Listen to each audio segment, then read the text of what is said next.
warahmatullahi wabarakatuh. Alhamdulillahirabbil alamin. Hadana li hada wa ma kunna linahtadiya laula an hadana Allah. Asyhadu an la ilaha illallah wahdahu la syarikalah wa asyhadu anna Muhammadan abduhu wa rasuluh. Allahumma salli ala habibina wa syafina wa maulana Abil Qasimil Mustafa Muhammad. Allahumma salli ala Muhammad wa ali Muhammad. Allahumma salli ala Muhammad wa ali Muhammad. Allahumma salli ala Muhammad wa ali Muhammad wa ajil faraja sahbihi wa ala alihi wa sahbihi wa man tabi'ahum bi ihsan ila yaumil din amma ba'd. Bapak yang sangat berbahagia, kita bersyukur, kita bersuara dalam keadaan sehat walafiat. Pada kesempatan kali ini kita masuki sesi terakhir surat Yasin. Malam ini adalah ayat 71 sampai 83. Dan berarti bahwa malam ini adalah malam terakhir untuk Yasin. Insyaallah hari Rabu lusa jika kita ada umur yang panjang, kita akan lanjutkan dengan surat yang ke-37, surat As-Saffat. Bapak Ibu sekalian, karena Ustadz kita, Ustadz Wahyudin Wahid sudah bersama dengan kita minta kepada beliau dengan segala hormat untuk memandu kita, membimbing kita membaca kitab suci Al-Quran, surat Yasin bagian terakhir ayat 71 sampai 83. Kepada Ustadz Wahyudin Wahid, kita persilakan dengan segala hormat. Fadhil Ustadz. Ya, terima kasih banyak Ustadz. Bapak-bapak, assalamualaikum warahmatullahi wabarakatuh. Waalaikumsalam warahmatullahi wabarakatuh.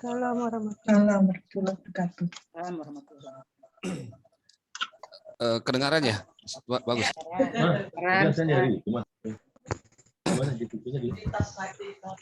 Baiklah Bapak Ibu. Kedengaran. Iya. Jelas. A'udzu billahi minasy syaithanir rajim. Bismillahirrahmanirrahim. A'udzu billahi minasy syaithanir rajim. Bismillahirrahmanirrahim. Awalam yarau anna khalaqna lahum mimma amilat aydina an'aman fahum laha malikun. Awalam yarau anna khalaqna lahum mimma amilat aydina an'aman fahum laha malikun.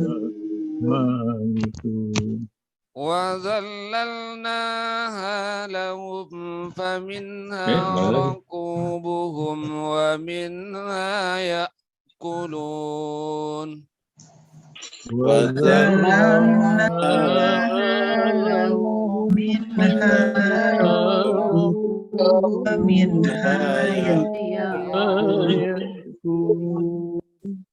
وَلَهُمْ فِيهَا مَنَافِعُ وَمَشَارِبُ وَلَهُمْ فِيهَا مَنَافِعُ وَمَشَارِبُ أَفَلَا يَشْكُرُونَ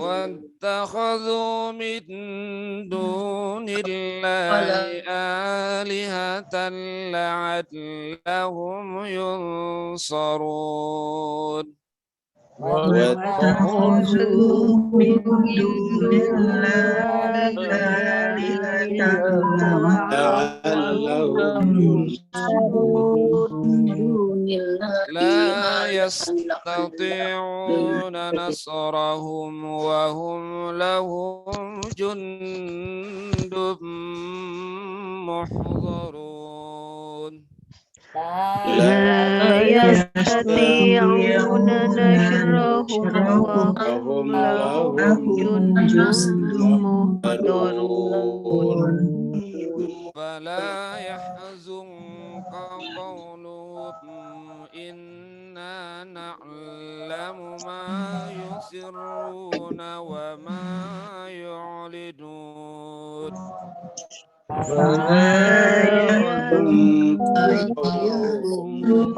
إنا نعلم ما يسرون وما يعلنون أولم يرى الإنسان أنا خلقناه من نطفة فإذا هو خصيم مبين أولم يرى الإنسان أنا خلقناه من نطفة فإذا هو خصيم مبين وضرب لنا مثلا ونسي خلقه وقال من يحيي العظام وهي رميم وضرب لنا مثلا ونسي خلقه قال من يحيي العظام وهي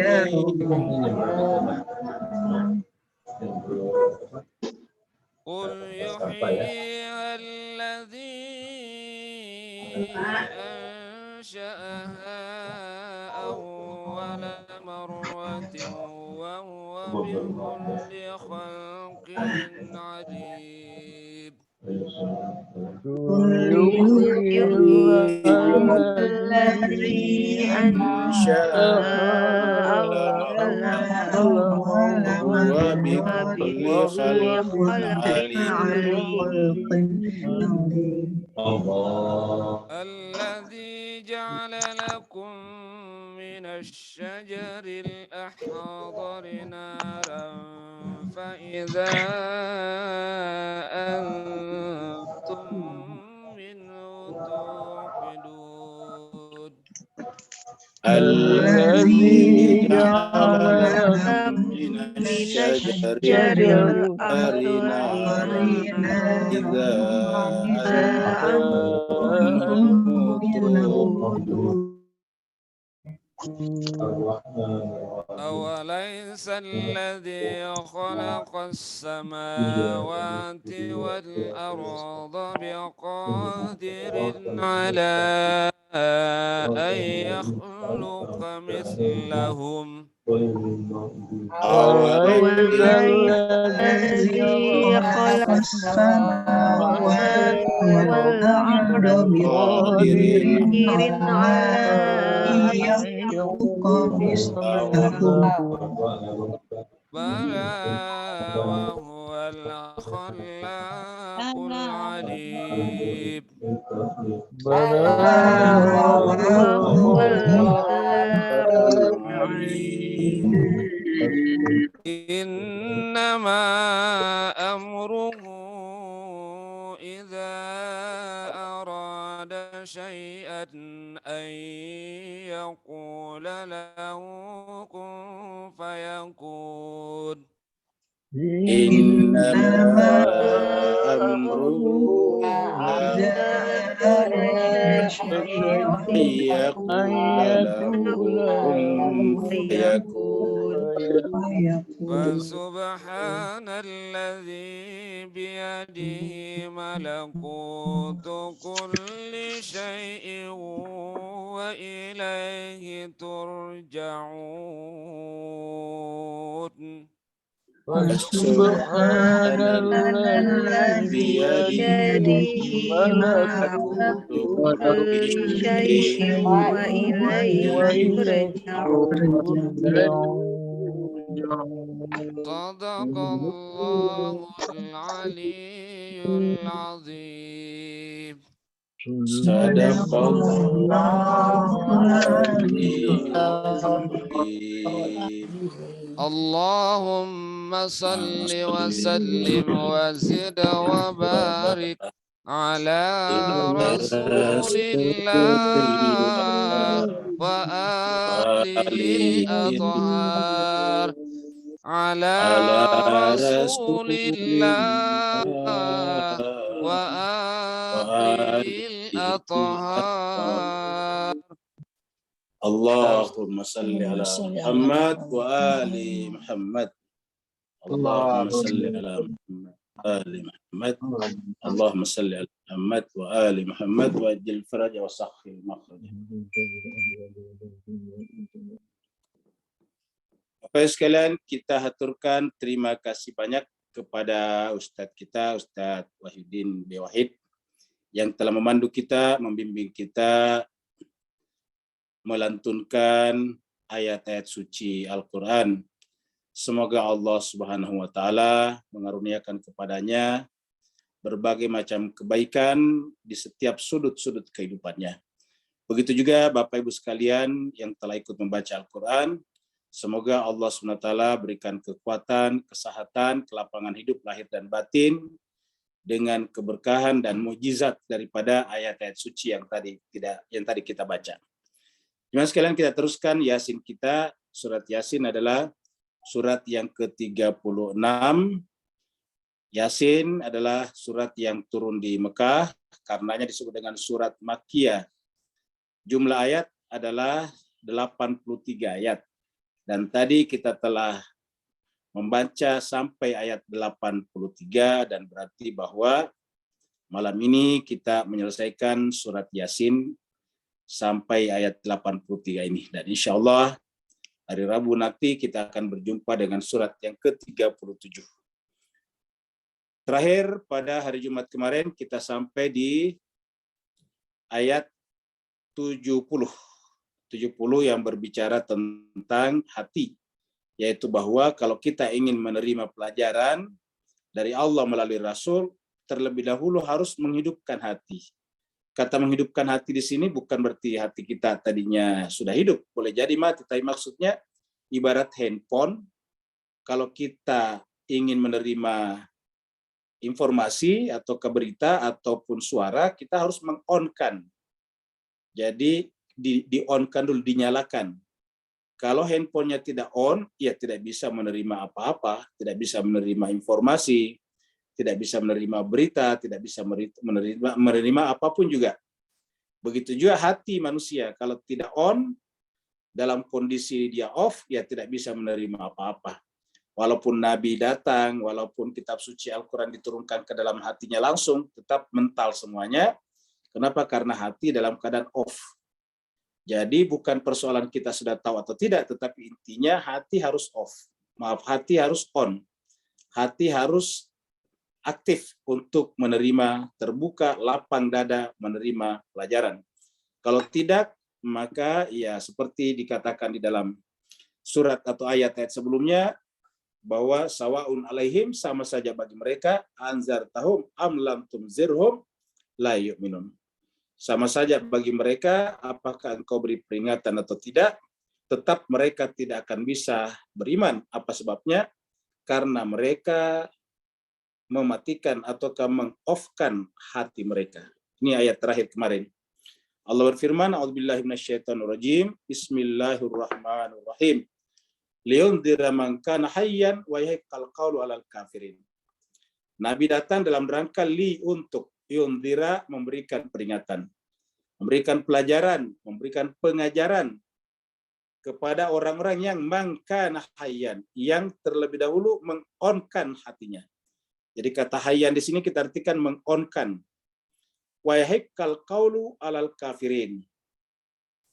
Maka walaupun Nabi datang membacakan kitab suci, memberikan wejangan dan nasihat-nasihat, tetapi kalau yang bersangkutan itu adalah menutup. Al-kafir sini adalah orang yang menutup hatinya, lawan daripada hayyan, orang yang meng-off-kan hatinya, maka berlakulah baginya keputusan Allah nanti di akhirat, yaitu mereka akan mendapatkan azab. Jadi azab itu adalah akibat dari perbuatan mereka sendiri, yaitu menutup hati mereka. Sekarang ayat baru, ayat 71. Ayat 71 menjelaskan kepada kita bahwa setiap kita menyaksikan kehidupan kita, apalagi setiap hari kita makan daging, daging sapi, daging kambing, ikan dan sebagainya, harusnya kita berpikir, Jadi bukan hanya melihat kambing sebagai kambing, sapi sebagai sapi, ikan sebagai ikan, sayur-sayuran sebagai sayur-sayuran, buah-buahan sebagai buah-buahan, tapi harus kita melihat bahwa semuanya itu adalah merupakan perbuatan Tuhan. Perbuatan artinya jelmaan daripada Tuhan, penampakan Tuhan pada diri kita. Sehingga apapun yang kita makan, yang kita nikmati, harusnya yang selalu kita ingat adalah Allah Subhanahu wa taala. Seperti dalam ayat ini. Awalam yarau, apakah mereka tidak melihat? Apakah manusia itu tidak memperhatikan yarau? Yarau secara bahasa melihat, tetapi secara lebih dalam memperhatikan.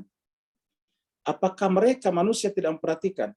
Anna bahwasanya nahnu kamilah khalaqna yang menciptakan lahum bagi mereka manusia itu. Jadi lahum di sini bagi manusia. Kamilah menciptakan bagi manusia mimma dari apa-apa amilat aidina yang diperbuat oleh tangan kami. Jadi ayat ini menjelaskan kepada kita bahwa itu adalah perbuatan Tuhan ini. Amilat aidina. Aid bentuk jamak dari yad artinya tangan, tangan Tuhan. Tangan Tuhan kan berarti perbuatan Tuhan, kuasa Tuhan. Jadi apapun yang kita saksikan itu adalah perbuatan Tuhan, atau paling tidak apapun yang kita saksikan, yang kita rasakan, maka yang kita saksikan dan rasakan itu adalah jejak-jejak tangan Tuhan. Kalau sekarang ada istilah jejak-jejak digital, maka setiap apa yang kita rasakan, yang kita lihat, yang kita dengar, yang kita cerap, pada dasarnya itu adalah merupakan jejak-jejak daripada perbuatan Tuhan. Selalu di sana ada sidik jarinya Tuhan. Selalu di sana ada bekas yang Tuhan tinggalkan, yaitu perbuatan tangannya. Jadi Allah mengatakan, anna khalaqna, kami menciptakan apapun juga bagi manusia itu mimma amilat aidina.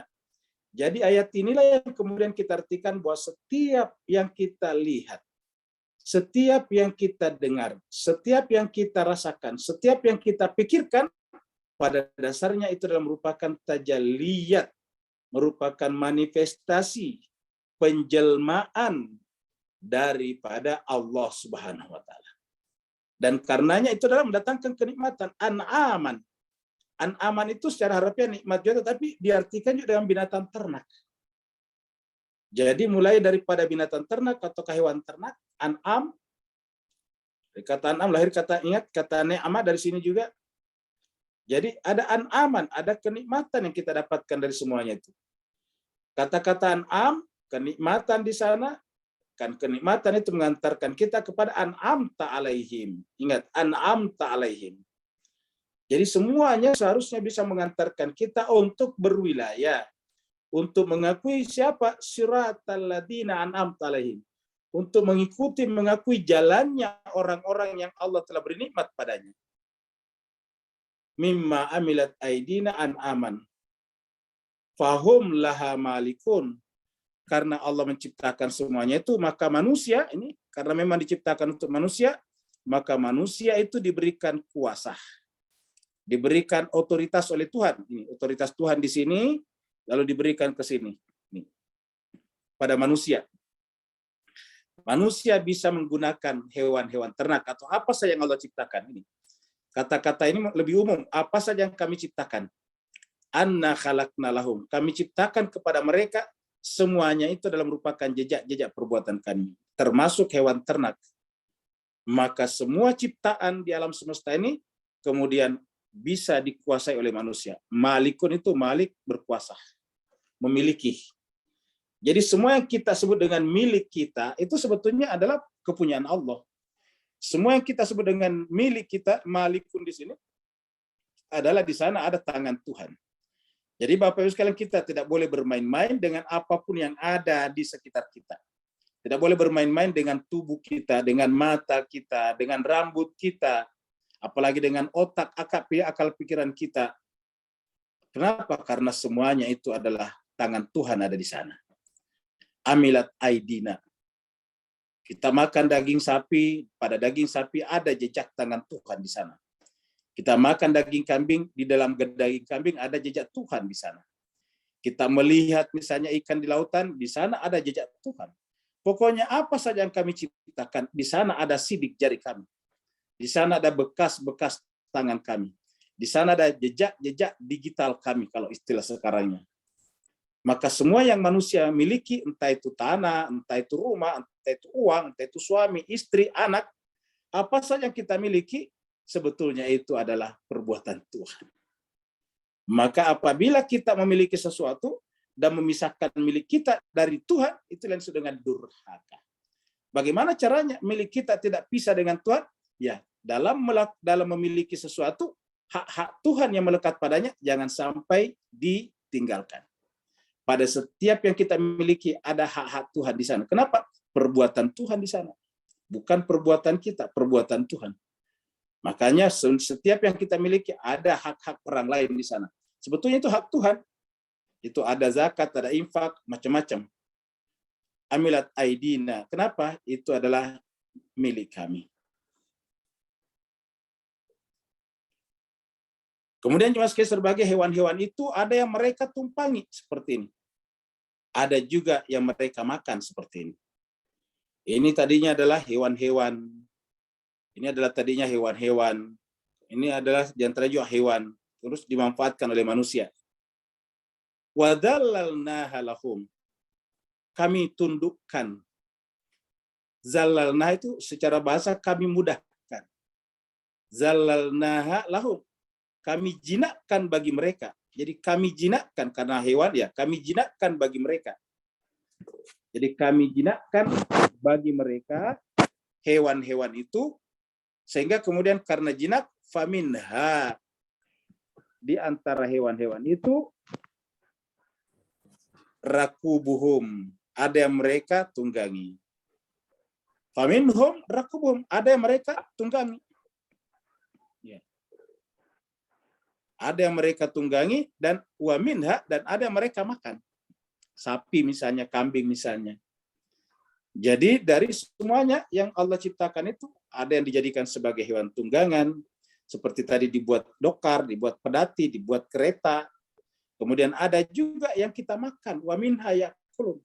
Bapak bisa bayangkan ya, berapa banyak daging, berapa banyak ekor sapi, kambing, ayam, ikan setiap hari harus korban untuk kehidupan manusia.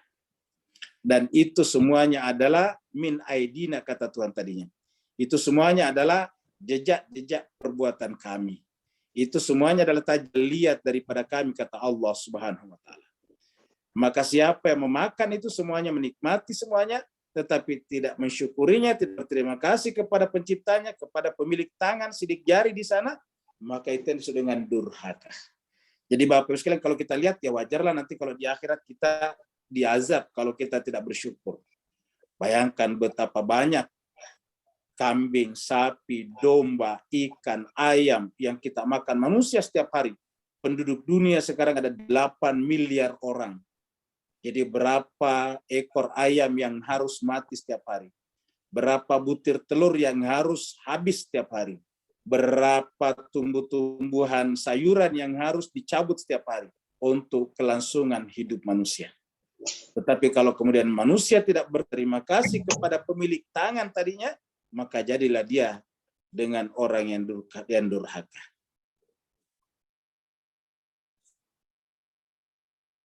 Ini kita lihat juga, ada yang digunakan di sawah, ada yang diperah susunya, ini sapinya di belakang, diperah susunya kita minum.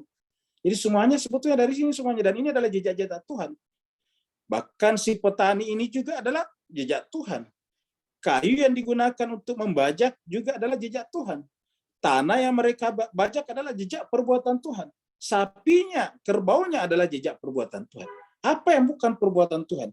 Gunung yang kelihatan di jauh, perbuatan Tuhan. Awan di sana adalah perbuatan Tuhan. Maka apa saja yang kita nikmati, yang kita saksikan, pada dasarnya yang kita saksikan adalah Allah Subhanahu wa taala. Benarlah kata Al-Qur'an, walillahil masyriqu wal maghribu. Fa'ainama tuwallu fathamma wajhullah. Milik Allah lah timur dan barat, atau milik Allah lah segala sesuatunya, maka kemana saja engkau hadapkan wajahmu, apa saja yang kamu nikmati, apa saja yang kamu rasakan, apa saja yang kamu pikirkan, maka di situ ada Allah. Fa'aina matuallu fasamma wajhullah. Maka di situ juga ada. Jadi ketika kita merasakan nikmatnya daging kerbau, daging sapi, fasamma wajhullah. Ketika kita merasakan nanti buah padi, beras, fasamma wajhullah. Pada saat kita merasakan daging sapi, fasamma wajhullah. Pada saat kita merasakan susu sapi, fasamma wajhullah. Pada saat kita membuat meja ini dari kayu, fasamma wajhullah. Pada saat kita membuat taplak meja ini dari pohon-pohonan, yang disebut dengan kapas, fasamma wajhullah. Apa saja yang kita saksikan adalah wajah Allah. Tidak ada yang bukan wajah Allah. Jadi jemaah sekalian berbahagia, kita tidak bisa lepas daripada perbuatan Tuhan. Maka benar-benar kufurlah kita. Maka benar-benar durhakalah kita, Bapak Ibu jemaah sekalian. Kalau selain melupakan Allah, bahkan mengklaim itu semuanya sebagai akibat perbuatan kita. Seakan-akan kita yang menyebabkan kerbau ini bisa tumbuh besar. Seakan-akan kitalah yang punya share saham yang menyebabkan susu ini hadir di sini. Seakan-akan kitalah yang menciptakan pohon kayu ini sehingga kita bisa bikin meja dari pohon-pohonan. Tidak ada sama sekali sumbangsi kita di sana. Kita melakukan semua ini karena ada manfaat bagi kehidupan kita. Tidak mungkin kita tanam padi ini kalau tidak untuk kita makan. Tidak mungkin kita tebang pohon untuk bikin meja kalau tidak untuk kita manfaatkan. Karena ada kepentingan subjektif manusia kita di sana, lalu kemudian kita gunakan. Mengertikah kita bahwa semuanya itu adalah perbuatan Tuhan? Dan pernahkah kita berterima kasih kepada Tuhan dalam setiap derap nafas kita? Karena pada setiap derap nafas kita, pada setiap detak jantung kita, sebetulnya tidak pernah kita lepas daripada perbuatan Tuhan. Walahum fiha manafi'un. Bagi mereka di dalam apa saja yang kami ciptakan, lahu bagi manusia, fiha pada apa saja yang kami ciptakan termasuk hewan ternak tadi, manafi'un banyak manfaat. Manafi ini bentuk jamak dari manfaah. Manafi'un ada banyak manfaat dan juga masyarib minuman. Seperti tadi misalnya susu. Susu nanti diubah jadi misalnya keju dan sebagainya. Walahum fiha manafi'u masyarib. Afala yashkurun. Lalu kenapa mereka manusia tidak bersyukur? Allah hanya meminta mereka menyebut nama Allah 5 kali sehari semalam. Takbir, menghadapkan wajahnya kepada Allah 5 kali sehari semalam. Padahal dia memakan, menikmati setiap saat karunia Allah.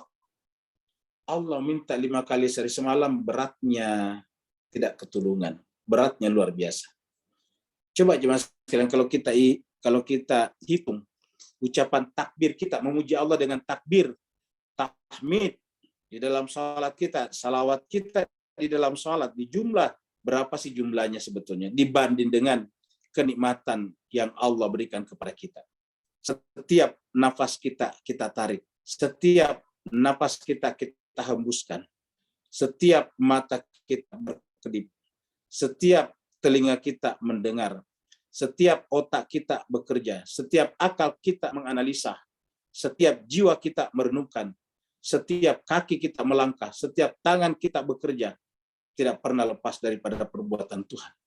Tetapi berapa sih yang kita berikan kepada Tuhan? Dan setiap yang kita berikan kepada Tuhan, hakikatnya bukan diberikan kepada Tuhan. Karena Tuhan adalah sempurna dan tidak butuh pemberian itu.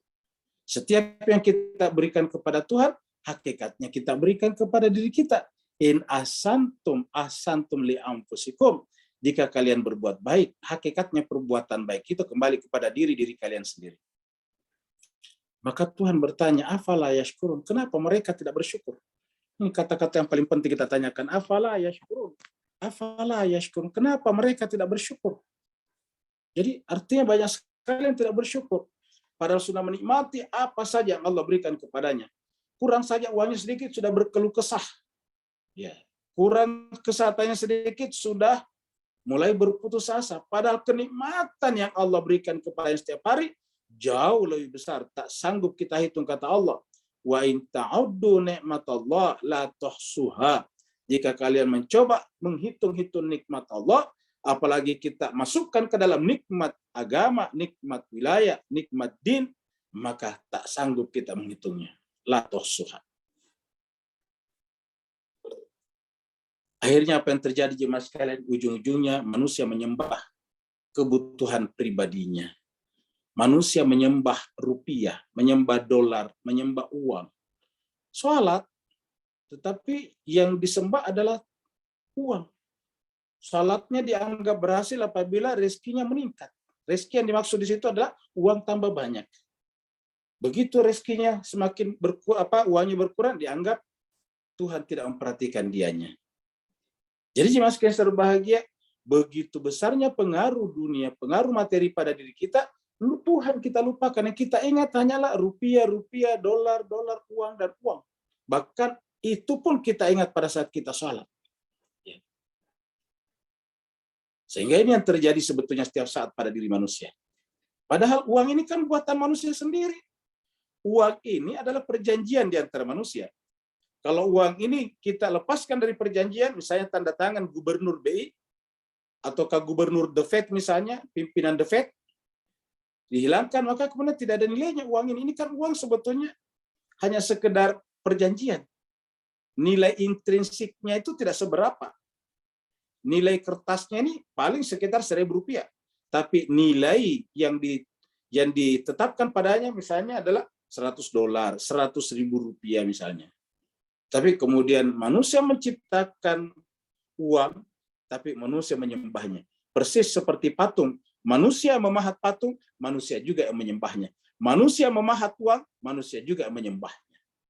Jadi dulu patung, sekarang adalah harta benda. Inilah yang terjadi Bapak Ibu sekalian. Kita lihat mereka semuanya penampilannya wah. Kita lihat semuanya penampilannya wah. Ya. Orang menyebutnya penampilannya eksklusif dan eksekutif. Ya. Tetapi jemaah sekalian terbaik, ternyata yang ada dalam jiwanya adalah menyembah benda-benda. Itulah sebabnya mereka menghalalkan berbagai macam cara untuk mendapatkan ini, termasuk menjual agama untuknya. Agama dijual, masjid dijual, panti asuhan dijual, ayat-ayat juga dijual jemaah sekalian berbahagia untuk mendapatkan ini. Ini menunjukkan manusia sadar atau tidak sadar telah mengabdi terhadap benda. Maka uang berteriak, kenapa kalian menyembah aku? Aku ini hanya uang, aku bukan Tuhan. Aku ini dibuat oleh kalian sendiri. Setelah kalian bikin aku, cetak aku, percetakan kalian buat, mesin cetak kalian buat, kertas kalian buat, tinta bertuliskan Rp atau USD kalian buat, kok kalian menyembah saya lagi? Makanya mas kalian berbahagia, uang juga heran, kok kalian menyembah aku? Kalian bikin aku, tapi kok kalian menyembah aku lagi? Jadi mas kalian, uang sebetulnya mentertawakan kita semuanya. Uang mengatakan, kalian mereka yang bikin saya, kok mereka menyembah aku? Coba. Maka ini sudah disinyalir semua dalam Al-Quran. Surat Al-Imran 152, Allah berfirman, minkum man yuridud dunia. Di antara kalian memang ada yang cita-citanya cuma dunia saja, yang dekat. Wa minkum man yuridul akhirat. Tetapi di antara kalian ada yang juga cita-citanya untuk mendapatkan akhirat. Maka yang yuridud dunia, walaupun kelihatannya sholat, yang disembah Tuhan. Tetapi yang menyembah Tuhan, tujuannya akhirat, maka walaupun kelihatannya pakai dunia, sejadahnya dibuat dari dunia, bajunya dibuat dari dunia, tetapi yang ada dalam hatinya adalah Allah Subhanahu wa Ta'ala. Maka kata orang Arab, ini pepatahnya orang Arab, menanggapi banyaknya orang yang menyembah materi. Allah berfirman, ad-dunya filiyat yajuz. Kalau dunia itu di tangan, boleh. Jadi dunia itu di tangan, filiyat, di tangan saja. Selama dunia di tangan, ya juz boleh. Wa fil jaibi ya juz, dan kalau dunia di dalam saku juga boleh. Jadi dunia itu atau biasa kita istilahkan uang itu tempatnya di dompet, mobil tempatnya di garasi. Kalau itu semuanya di tempatnya ya boleh ya juz ya. Tetapi ama fil qalbi, tapi apabila ditempatkan di dalam kalbi, fala ya juz, maka dia tidak boleh ya. Jadi kalau dunia disimpan di dalam tangan, dunia disimpan di dalam dompet atau di dalam saku, ya boleh. Tetapi apabila disimpan dalam hati, apa artinya dalam hati? Artinya sudah mengendalikan hati kita. Ya kita juga pikir dunia, tapi maksudnya kita mengendalikan dunia kita. Kita bukan dunia mengendalikan kita, tapi kita yang mengendalikan dunia. Bagaimana kita tahu diri kita dikendalikan dunia atau mengendalikan dunia? Oh, gampang sekali. Apabila kita kehilangan dunia dan nyaris gila, nah itu menunjukkan kita sudah dikendalikan dunia. Tapi kalau kita mengendalikan dunia dan dunia tidak ada masalah. Karena kita yang menciptakan dunia. Kita menciptakan uang. Dunia ini sudah ada sebelum kita lahir. Bukan saham kita membuat dunia ini. Oleh sebab itulah harusnya jangan masuk dalam hati kita. Kalau masuk dalam hati, fala yajuz, kata orang Arab. Wattakhadhu, tapi apa kata Allah? Wattakhadhu min dunillahi alihatan.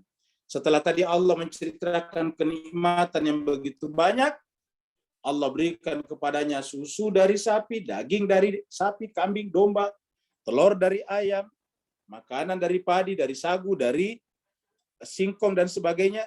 Tetapi kemudian ittakhadhu min dunillahi alihah. Tetapi setelah itu dia mengambil Tuhan-Tuhan selain daripada Allah. Mereka mengambil Tuhan-Tuhan selain daripada Allah. Dan berharap la'allahum yunsarun. Mudah-mudahan benda-benda itu menolong mereka. La'allahum yunsarun. Mereka berharap agar mereka bisa ditolong oleh benda-benda tersebut. Alihah. Ilah-ilah tersebut. Tapi apa kata Allah jemaah sekalian? Coba kita lihat ini gambar ini. Sekarang mana tadi uang itu? Yang memikul kita ini Bapak Ibu sekalian nggak dibayar semuanya. Ya. Artinya apa Bapak Ibu sekalian? Harusnya rela kita mengorbankan uang kita, harta benda kita untuk membangun tali silaturahim. Untuk memanusiakan sesama manusia. Apa sebabnya? Kalau kita meninggal dunia, yang mengangkut kita orang-orang yang tidak dibayar. Orang-orang yang tidak berharap dunia dari kita. Ini bisa banyak orang yang mengangkut orang kemana-mana. Mereka tidak ada yang minta bayaran. Sampai sekarang belum pernah kita dengarkan orang minta bayaran kalau dia mengantar kita ke kuburan. Coba lihat mas sekalian, mana uang bisa membantu kita? Mana mobil bisa membantu kita? Mana pangkat dan jabatan bisa membantu kita? Setelah menjadi tergeletak di dalam keranda ini, tidak ada lagi yang bisa membantu kita. Kenapa manusia membantu kita? Ya karena Allah memberikan kewajiban kepadanya. Jadi pada dasarnya membantu kita sekarang Allah juga. Kenapa mereka mengangkat kita? Karena Allah memberikan kewajiban kepada orang hidup mengurusi orang mati. Bayangkan kalau Allah tidak memberikan nurani, hati, jiwa manusia untuk mengurusi orang mati. Apa yang terjadi dengan para mayat? Mereka mengantarkan kita sampai ke pelosok-pelosok. Orang ini mungkin tinggal di kota-kota yang tidak kenal tetangganya, yang tidak terkenal dengan orang-orang di pinggir jalan. Tetapi lihatlah pada saat dia meninggal dunia, orang-orang yang tidak dikenalnya, yang mungkin belum tentu ditegur sapanya, yang mengangkatnya mereka sampai kepada liang lahatnya, sampai kepada kuburannya, sampai nanti kemudian akan diturunkan ke bawah. Inilah nasib kita manusia Bapak Ibu sekalian. Tidak ada di antara kita yang tidak melewati ini. Lagi-lagi tadi Tuhan pertanyakan, mana tadi uang itu? Mana tadi semuanya kita sembah itu? La yastati'una nasrahum. Ternyata tidak mampu menolong kita semuanya. Semua yang kita kumpul, la yastati'una nasrahum. Tidak akan mampu menolong mereka manusia itu. La yastati'una nasrahum. Yang terjadi apa? Wahum, sementara mereka. Sementara. Jadi coba ini karena ada banyak nih. Kita harus bagi-bagi nih home mana ini. Ini kan ada home, ada home, ada home. Ini ada perbedaan home di sini. Domir home di sini ada 3. Ya. Kita ulangi. La yastati'una nasrahum. Yastati'una bentuk jamak ini. Siapa tadi? Alihah, Tuhan-Tuhan tadi. Ya, ilah-ilahnya itu ataukah Tuhan-Tuhannya apa supaya mereka sembah selain Allah itu tidak bisa menolong mereka. La yastati'una nasrahum. Jadi Tuhan-Tuhan itu atau kesembahan-sembahan itu mulai dari patung, uang, pangkat, harta, sesama tidak akan mampu menolong kita. Kalau sudah saatnya akan mati, ya mati, tidak bisa menolong kita. Jadi mereka di sini Tuhan-Tuhan, home-nya manusia. Jadi kita kasih gambar merah di sini. Home-nya adalah manusia di sini. Ya. Sedangkan di sini adalah merekanya di sini adalah sembahan-sembahan. Wahum, sementara home. Siapa home-nya lagi di sini? Home-nya adalah mereka lagi nih. sementara mereka orang-orang itu ya sementara mereka orang-orang itu humnya kepada yastatiun.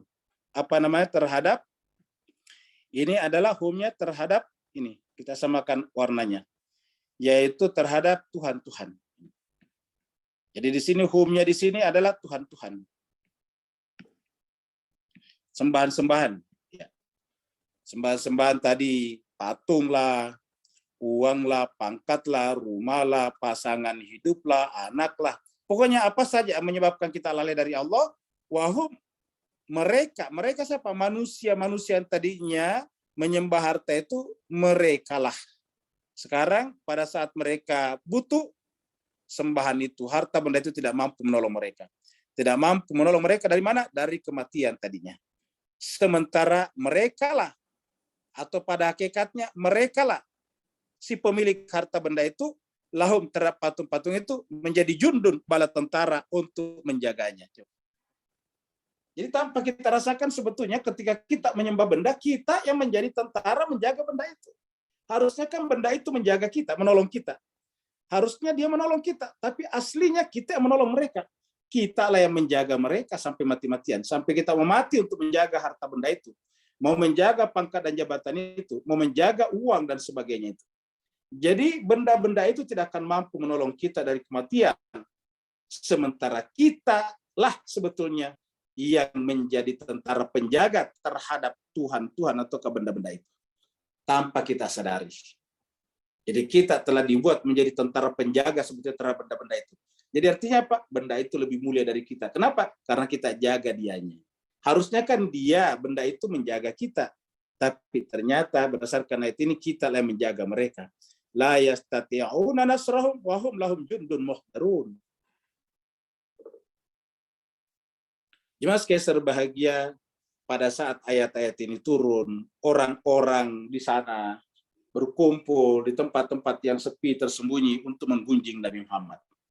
Mereka tidak setuju dengan ajaran-ajaran yang hanya mengurusi akhirat. Mereka tidak setuju dengan ajaran yang mengingatkan mereka tentang Allah Subhanahu wa taala. Mereka setiap hari menggunjing Nabi, bahkan menuduh Nabi sebagai tukang sihir lah, kemasukan jin dan setan lah, macam-macam. Dan itu sampai kepada Nabi. Nabi tahu itu semuanya pergunjingan mereka, baik diceritakan oleh sahabatnya ataupun melalui wahyu. Tapi apa kata Allah berkenaan dengan sikap mereka terhadap Nabi. Dan ini juga harus menjadi sikap kita dalam menghadapi lingkungan sosial kita yang penuh dengan prahara ini. Fala yahzunka qauluhum. Wahai Muhammad, janganlah engkau buat bersedih. Fala yahzunka qauluhum. La yahzunka qauluhum. Perkataan mereka. Inna na'lamu. Kenapa kami mengetahui? Jadi artinya Tuhan menyampaikan kepada Nabi. Inna na'lamu, kami mengetahui. Ma yusirruna, apa yang mereka rahasiakan. Wa ma yu'linun, dan apa yang mereka ungkapkan. Apa yang mereka rahasiakan dan apa yang mereka nyatakan. Apa yang mereka katakan secara terbuka. Jadi Bapak Ibu sekalian, Nabi datang memikirkan mereka, mengingatkan mereka. Itu kan peringatan yang luar biasa bahwa semua yang kita sembah, semua yang kita besarkan dalam kehidupan dunia ini akan berpisah dengan kita dan mereka tidak bisa menjaga kita dari kematian. Kalau menjaga kita saja dari kematian tidak sanggup, apalagi nanti menjaga kita dari azab api neraka di yaumil akhir. Tanpa kita rasakan, sebetulnya kita lah yang menjaga mereka semuanya. Kita lah yang lebih rendah daripada mereka. Tetapi ajaran yang sangat indah ini justru mereka anggap sebagai barang permainan saja, untuk diledek-ledekin saja. Dan ini semuanya sampai kepada Nabi, sehingga Allah mengatakan la yazunka qauluhum. Wahai Muhammad, janganlah engkau bersedih dengan kata-kata mereka, dengan sindiran mereka, dengan sinisan mereka. Apa sebabnya? Bukan berarti kami tidak tahu. Inna na'lamu, kami pasti tahu apa yang mereka rahasiakan dan apa yang mereka ungkapkan secara terbuka.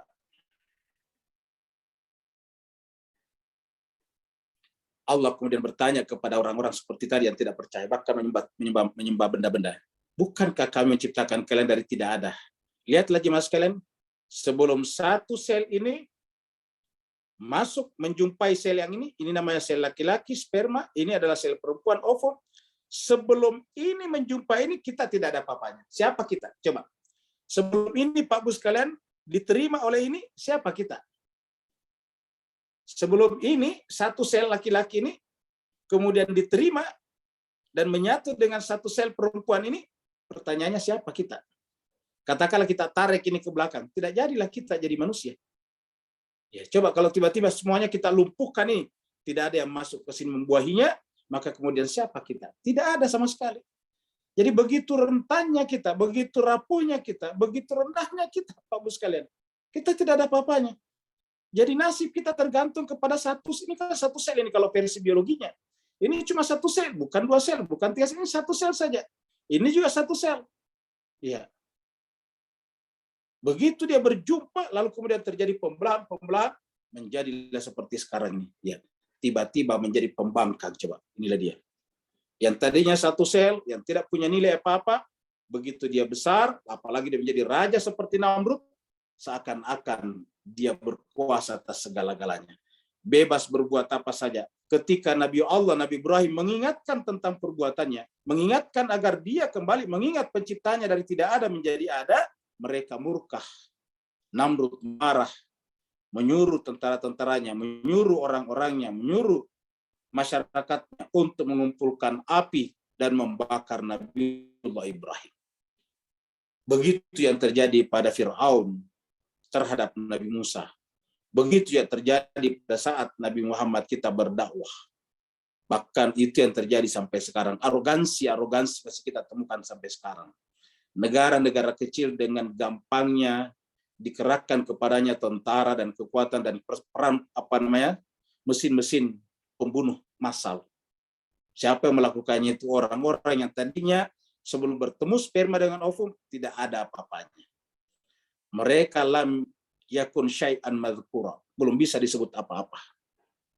Awalam yaral insan, makanya Allah bertanya, apakah manusia tidak memperhatikan? Awalam yaral insan, apakah manusia tidak memperhatikan? Anna, bahwa sungguhnya khalaqnahu, kami yang menciptakan dia.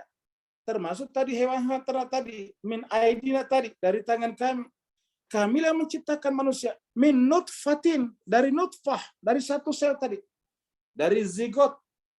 Begitu dia menjadi manusia, menjadi insan, faizahum khasimum mubin.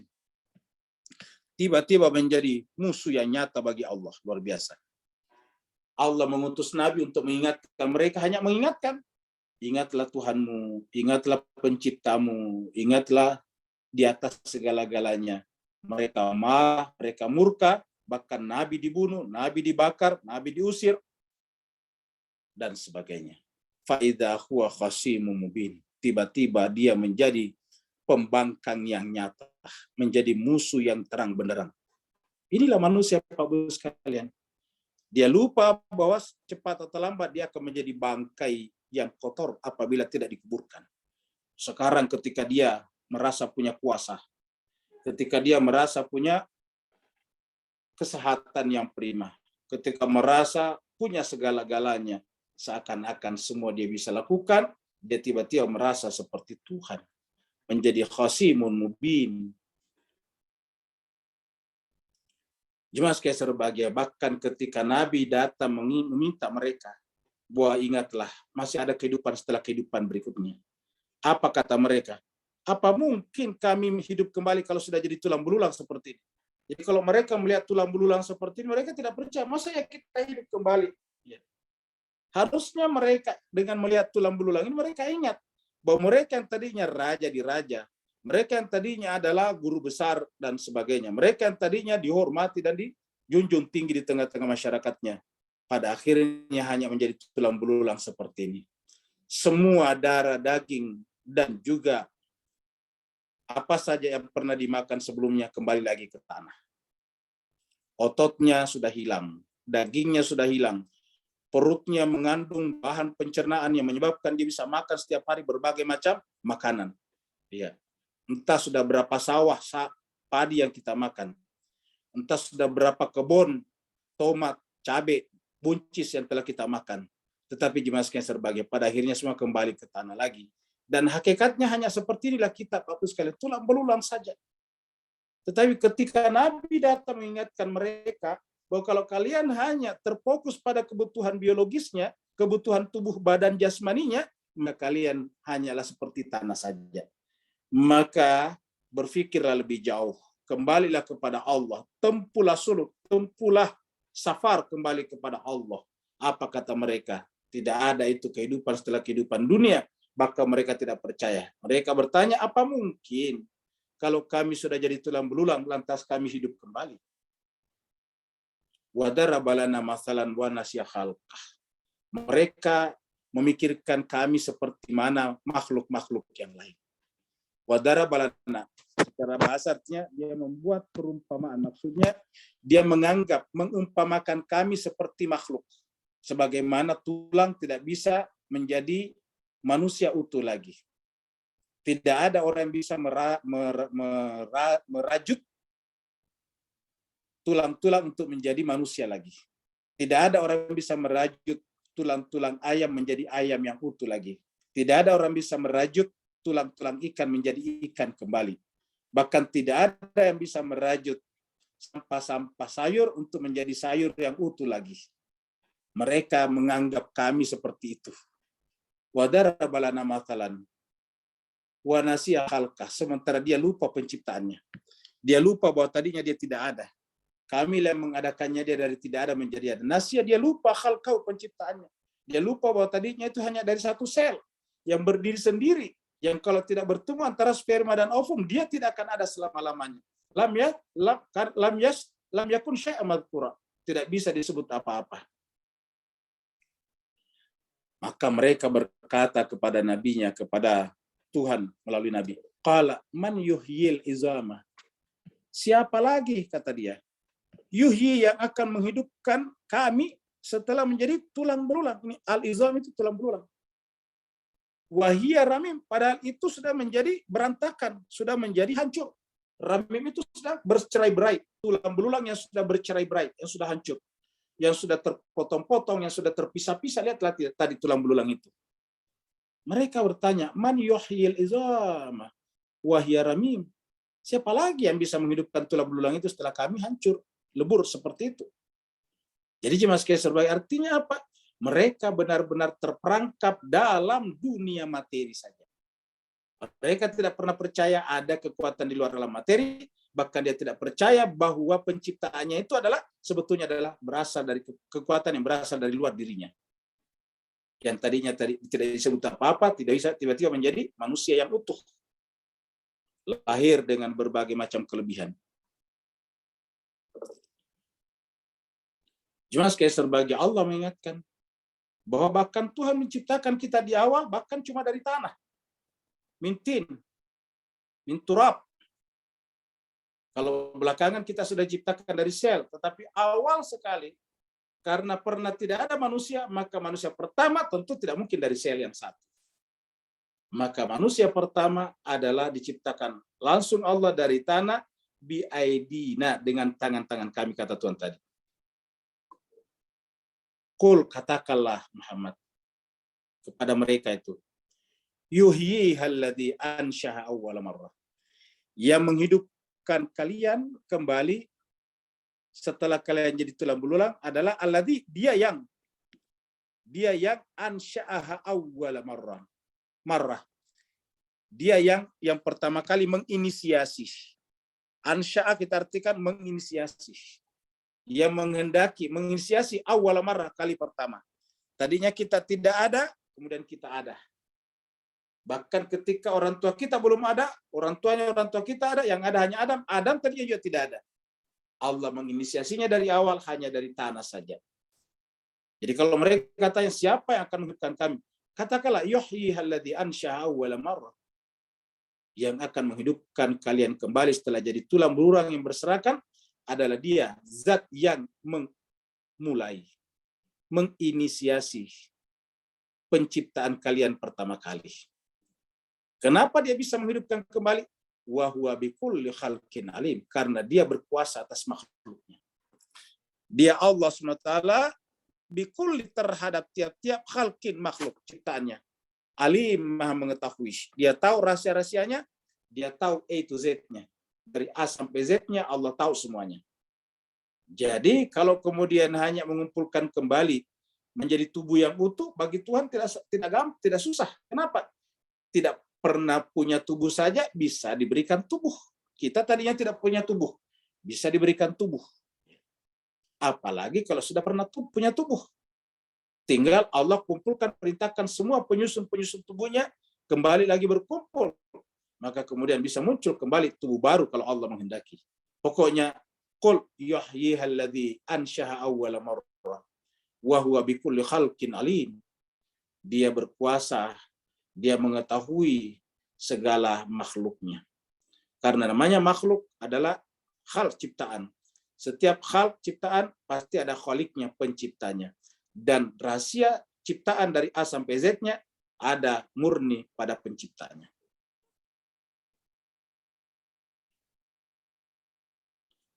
Allah memberikan juga perumpamaan. Lihatlah katanya pohon sebelah kiri ini.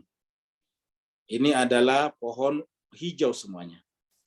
Ya namanya hijau itu dalam bahasa orang awam berarti kandungan airnya banyak. Jadi hijau bukan hanya karena daunnya hijau dan juga pohon-pohonnya hijau, tetapi artinya apa? Pohon-pohon yang hijau itu kandungan airnya banyak. Makanya kalau nanti sudah kering, kandungannya berkurang, dia kering. Jadi selama dia hijau, kandungan airnya banyak. Tetapi Bapak Ibu sekalian, dari pohon yang hijau seperti ini, dari pohon yang subur seperti ini, dari pohon yang sejatinya keluar daripadanya daun-daun, ranting-ranting, dan dahan-dahan, ternyata bisa keluar api daripadanya. Kalau dari tulang belulang saja tercipta kembali manusia, kenapa mesti harus dipersoalkan kata Tuhan? Sedangkan setiap saat, setiap waktu kalian bisa menyaksikan ranting-ranting kayu, pohon-pohon kayu yang tadinya hijau, tiba-tiba bisa keluar api daripadanya. Dari pohon keluar api. Ini kan jadi bahan bakar, jadi api keluar dari sini. Jadi api ini keluar daripada pohon-pohon ini. Dari ranting ini dari sini. Walaupun ini masih hijau, kalau sudah jadi bahan bakar, dia bisa mengeluarkan api daripadanya. Karena namanya bahan bakar itu mengeluarkan api daripadanya. Jadi daripada pohon-pohon yang berwarna hijau, bisa keluar api. Itu harusnya menjadi pelajaran bagi kita. Alladzi ja'ala lakum minasyajaril akhdari nara. Tuhan tadi yang menginisiasi kalian dari awal. Kalian tadinya tidak ada, kemudian Allah mulai penciptaan dari awal. Maka dia kuasa kembali sebagaimana juga alladzi ja'ala lakum, dia menjadikan bagi kalian minasyajaril akhdar, dari pohon yang berwarna hijau. Minasyajaril akhdari, dari pohon yang berwarna hijau. Syajar pohon, akhdar hijau. Jadi dialah yang menjadikan bagi kalian minasyajaril akhdar, dari pohon yang berwarna hijau tiba-tiba keluar api. Jadi dari pohon yang aslinya warna hijau kok bisa keluar api? Faiza antum minhu tuqidun, maka tiba-tiba kalian bisa menjadikan dengan serta-merta kalian semuanya bisa menyalakan pohon ranting tersebut. Minhu, dari pohon ini tiba-tiba kalian bisa menyalakannya. Bisa keluar api daripadanya, tadi nar. Jadi Bapak Ibu jemaah sekalian berbahagia. Kalau dari ranting dan pohon yang hijau bisa keluar api, padahal kalau kita pegang pohon itu tidak ada api di dalamnya. Tidak pernah kita melihat pohon ada api di dalamnya. Ternyata bisa jadi bahan bakar. Ada keluar api pada saat terjadi kebakaran atau dibakar. Kalau dari pohon yang hijau bisa keluar api, bagaimana apa susahnya bagi Tuhan mengeluarkan kehidupan dari tulang belulang yang tadi sudah remuk, yang sudah bercerai-berai.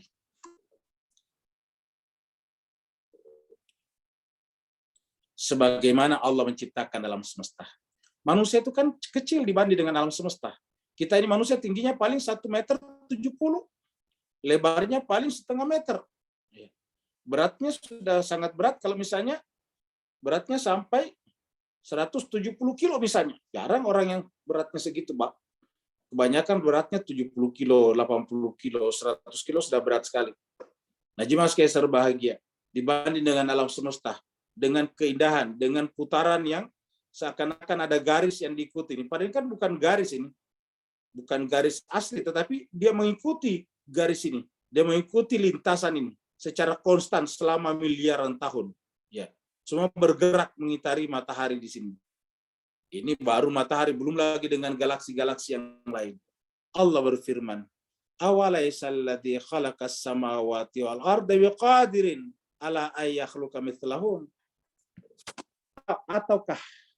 Bukankah dia yang khalaqas samawati wal arda, dia yang menciptakan langit dan bumi. Biqadirin, berkuasa juga. Ala ay yakhluqa mithlahum, berkuasa juga menciptakan yang seperti itu. Jadi kalau Allah menciptakan alam semesta saja yang begitu besar, kuasa menciptakannya, bahkan menurut para ilmuwan bisa menciptakan alam semesta baru, sehingga disebut dengan multiverse itu. Jadi bukan hanya matahari kita, tapi ada matahari di tempat lain. Bukan hanya galaksi kita, tapi ada galaksi-galaksi di tempat lain. Pokoknya galaksi itu lahir dan mati, kata para ilmuwan. Jadi kalau Allah bisa menciptakan langit dan bumi, bahkan membuat seperti itu pula, lalu bagaimana mungkin kalau hanya menciptakan satu orang di antara kita kembali, menghidupkan kembali satu orang di antara kita? Bala, karena pertanyaan apakah bala benar? Wa huwal khallaqul alim. Pasti Tuhan mampu, pasti kuasa. Kenapa? Karena dia adalah Al-Khallaq, dialah yang Maha Pencipta. Al-Khallaq, Al-Alim, dan Maha Mengetahui. Jadi jemaah sekalian, kapan kita bisa menciptakan sesuatu? Apabila kita tahu rahasianya. Contohnya kita bisa bikin pesawat. Siapa yang bisa bikin pesawat di antara kita? Yang punya pengetahuan tentang bahan-bahannya, mesin-mesinnya, hukum-hukum penerbangan pesawat, ukuran-ukurannya, satuan-satuannya. Itu mereka yang punya pengetahuan tentang pesawatlah yang bisa bikin pesawat. Hanya yang mereka punya pengetahuan tentang menerbangkan pesawatlah yang bisa menerbangkan pesawat. Nah, Allah Maha Kuasa atas segala-galanya. Maka bagaimana mungkin dia tidak bisa menghidupkan kembali kita setelah menjadi tulang belulang? Bala wa huwal khallaqul alim. Pasti bisa, karena dialah Maha Pencipta lagi Maha Mengetahui. Bagaimana caranya Tuhan menciptakan alam semesta? Sederhana saja. Coba perhatikan video singkat ini. Coba lihat. Ini kita ulangi lagi Big Bang yang sudah pernah kita tunjukkan di surat Fatir dengan video yang berbeda. Coba lihat. Dari sana, dari titik yang satu, ya seperti titiknya huruf ba, tiba-tiba tuh membesar dan kemudian meletup. Coba lihat. Letupannya terbentuklah. Ya. Lihatlah jemaah sekalian. Nah ini terbentuklah nanti dari pecahan-pecahan ini lahirlah planet-planet. Ya. Coba lihat. Dari sini lahirlah nanti planet-planet. Lahirlah nanti galaksi-galaksi. Lahirlah nanti matahari-matahari baru. Di sana ada juga planet-planet yang mengitari mataharinya. Ya.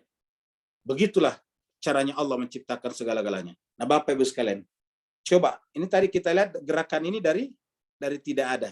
Ya.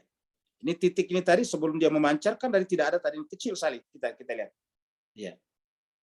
Nah, sekarang dia pernah tidak ada. Nah, sekarang kalau tadinya dia tidak ada tadi titik ini, titik cahaya ini, lalu siapa yang mengadakannya? Sedangkan tidak ada sesuatu yang tidak ada diri sendiri. Tadinya kita lihat ini dalam kegelapan, artinya dalam ketiadaan. Itu apa cahaya muncul. Seperti seakan ditiup dari dalam kegelapan sana. Seakan ada memperlihatkan bahwa di belakang sana ada kekuatan yang maha besar yang tiba-tiba berkata kun. Lalu kemudian fayakun, maka kemudian terbentuklah alam semesta ini. Ya, seperti inilah yang dikatakan Tuhan dalam ayat ini. Bagi Allah innama amruhu, urusannya Tuhan. Ya. Amrnya Allah, umurnya Tuhan. Sederhana saja. Idza arada, apabila dia menghendaki sesuatu, syai'a, apa saja. Seseorang, sesuatu, satu item, apa saja. Bahkan alam semesta, ketika Allah yang menciptakan alam semesta, sama gampangnya ketika Allah yang menciptakan satu orang. Sama ketika Allah yang menciptakan satu ekor semut. Cukup berkata, an yaqula lahu kun fayakun. Begitu berkata kun, seperti tadi titik cahaya itu, titik cahaya tadi yang dari tidak ada, begitu muncul kata kun, dia muncul di sana. Jadi begitu ada kata kun, begitu nunnya terucap kun, maka lahirlah titik. Ini kan begitu menyebut kun. Kun itu kan kalau kita membaca nun namanya tanwin, berbunyi nun. Nun itu artinya apa? Titik. Ya. Kun. Begitu muncul nunnya, maka fayakun. Begitu muncul kun, yang muncul adalah titik ini. Langsung lahirlah ledakan. Terbentuklah alam semesta. Terbentuklah bumi nantinya. Di bumi Allah berikan air. Dari air tumbuh-tumbuhan muncul. Dari tumbuhan muncul hewan-hewan. Setelah itu kemudian munculkan manusia. An yakula lahu kun fayakun.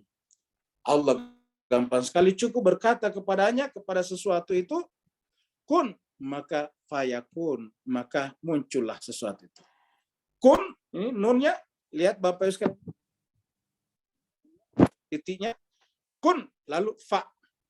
Kun, fa. Jadi kita lihat dari titik ke titik. Dari sini akhirnya titik, permulaannya titik nih. Begitu Allah katakan kun, berarti keluarlah titik. Maka yang bisa kita saksikan langsung titik juga, fa ini. Ini kan fa ini titik juga nih. Lihat sekalian.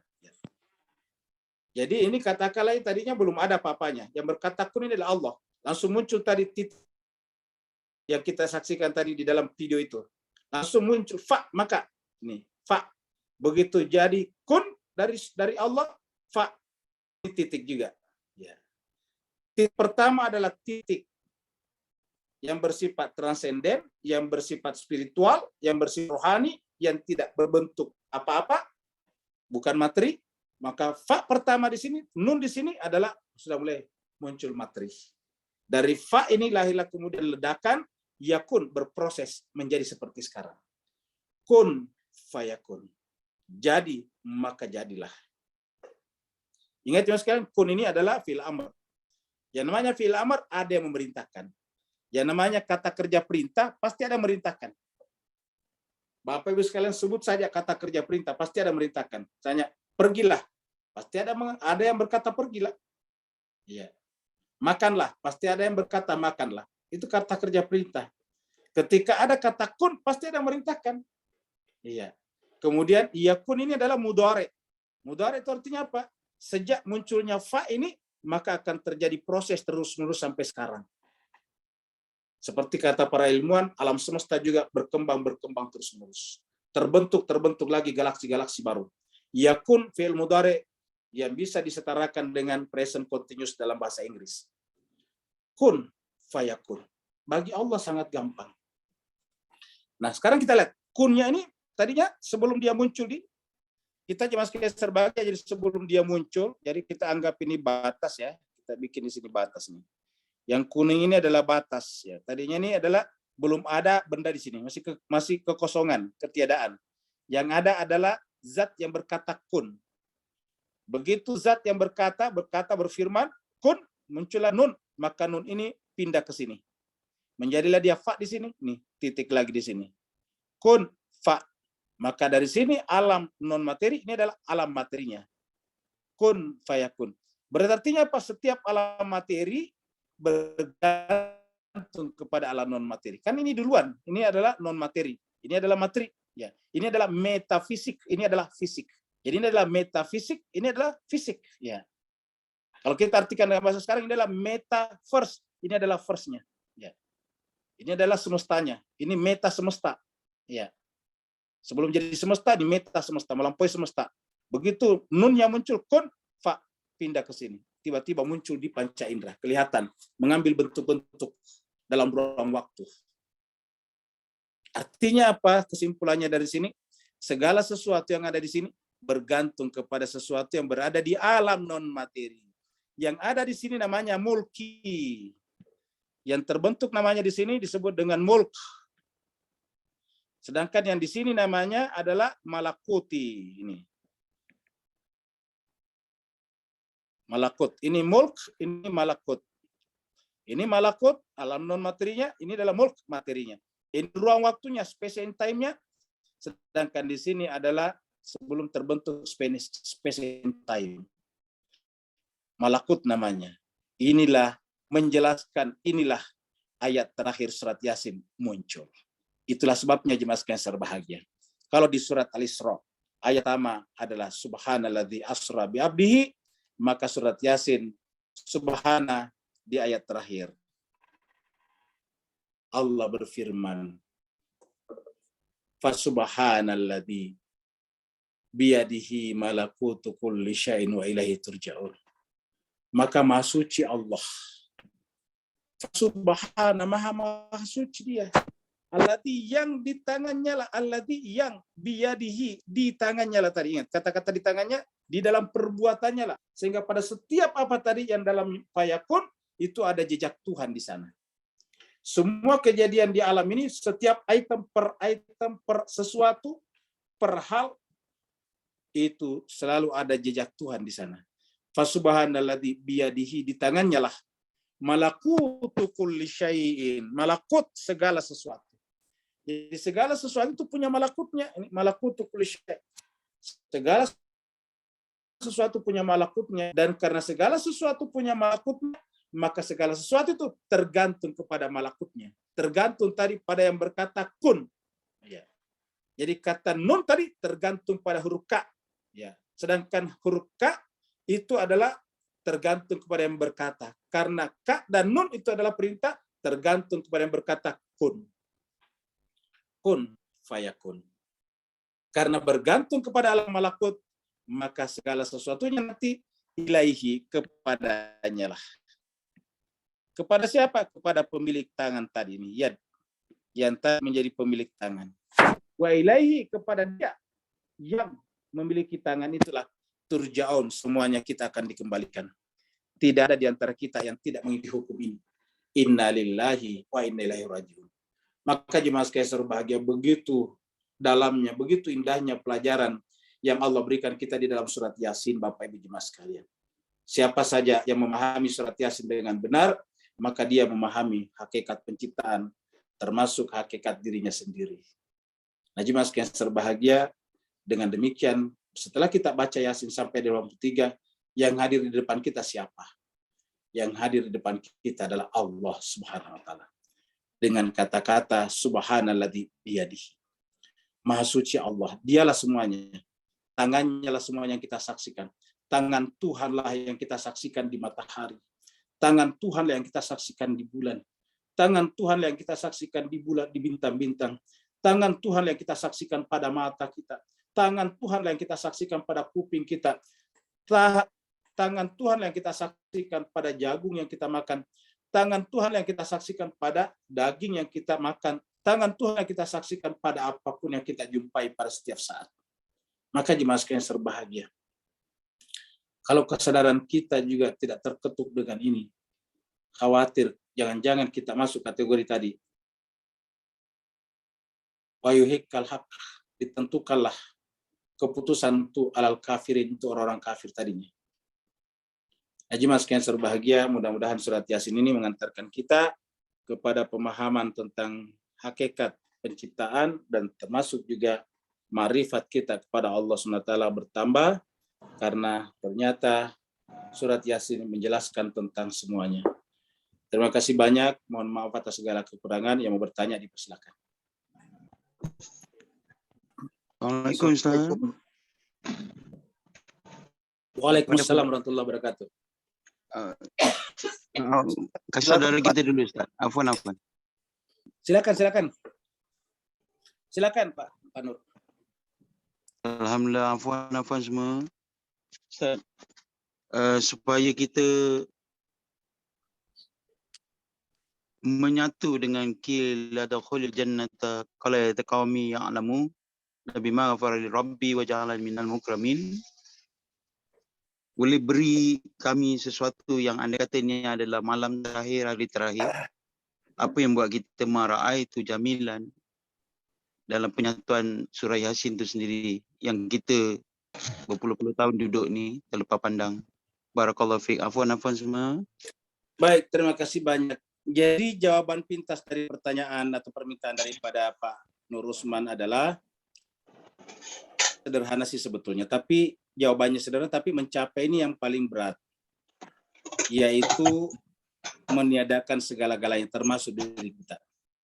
Bapak Ibu sekalian berbahagia, Bapak Ibu pasti biasa masuk di dalam ruangan seorang diri di malam hari, dan di sana ada satu bohlam, ada satu lampu yang menyala. Lalu kemudian Bapak Ibu jemaah sekalian, katakanlah saklar lampu itu ada di depan Bapak Ibu, ada di depan kita. Jadi bayangkanlah sekarang dirinya ada di dalam ruangan yang tertutup di malam hari, di tengah malam, seorang diri. Di dalam ruangan itu hanya ada satu bohlam. Bohlam itu atau lampu itu ada saklarnya, ada on off-nya di depan kita. Coba Bapak Ibu sekalian letakkan tangannya di atas saklar itu. Lalu kemudian dengan serta-merta, dengan cepat menindis saklar atau tombol lampu tersebut. Dari on jadi off. Maka lampu tiba-tiba jadi padam, jadi mati. Apa yang terjadi? Yang terjadi adalah gelap gulita. Itu bahasa kita, gelap gulita. Sebetulnya adalah ketiadaan. Semuanya menjadi tidak ada. Apa yang selama ini kita anggap sebagai maujud, tiba-tiba menjadi tidak ada. Bahkan diri kita pun juga. Cuma pada saat kita berada dalam kegelapan seperti itu, kita tidak melihat tubuh kita. Kita tidak melihat kaki kita juga. Sedemikian gelapnya. Tetapi masih ada satu yang belum kita padamkan, yang tidak bisa kita padamkan pada saat itu, yaitu kesadaran kita. Kita masih menyadari bahwa kita sekarang berada di dalam ruangan yang tertutup dan gelap. Kita sekarang berada di dalam ruangan yang tidak ada lampunya. Bapak Ibu sekalian, jawaban atas pertanyaan Pak Nur tadi, cobalah, bisakah kita mendemonstrasikan pada diri kita? Bisakah kita membayangkan, mengimajinasikan bahwa kita juga meng-off-kan kesadaran kita? Tiba-tiba kesadaran kita juga tidak ada, hilang.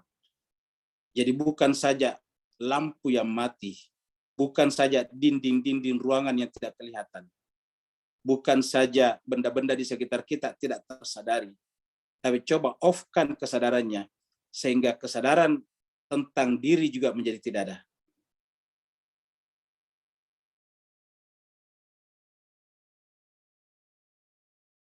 Diri kita dalam kegelapan yang terjadi, itulah kebahagiaan hakiki. Itu yang disebut dengan fana. Karena pada saat kita sudah tidak ada, yang ada di sekitar kita sudah tidak ada, maka dalam teori wujud, maka tersisalah satu-satunya yang ada, yaitu Allah. Sebetulnya saudara-saudara kita, orang Buddha juga mengarah ke sana dengan nirwana. Tetapi hanya sampai ketiadaan. Tidak berbicara tentang yang ada satu-satunya. Jemaah sekalian berbahagia, agama kita mengatakan la ilaha illallah. Ketika semuanya tidak ada, ketika kesadaran kita juga padam, ketika kesadaran kita juga switch off, maka kemudian yang ada hanya Allah. Itulah hakikat kebahagiaan. Karena itulah yang disebut dengan mara'aitu illa jamila. Artinya tidak ada lagi yang ada kecuali Dia yang maha indah. Terima kasih. Berikutnya lagi. Ya Ustadz, mau bertanya. Assalamualaikum jami'an warahmatullahi wabarakatuh. Waalaikumsalam warahmatullahi wabarakatuh. Kun fayakun, kalau kita tarik ke pelajaran filsafat yang Ustadz ajarkan ke kami, kun adalah wajibul wujud Ustadz ya. Ya. Terus, dan fayakunnya adalah mungkin wujud. Matahari ada, bulan ada, dan sebagainya ada. Pencerahan Ustaz. Baik, terima kasih banyak. Jadi jemaah sekalian berbahagia, jadi sebetulnya bukan kunnya yang wajib wujud, tapi yang berkata kun. Karena kun ini adalah firman, pemilik firman. Firman ini berbentuk kata kerja perintah kun. Nah, pada saat Allah berfirman, yang pertama keluar adalah kun. Ya.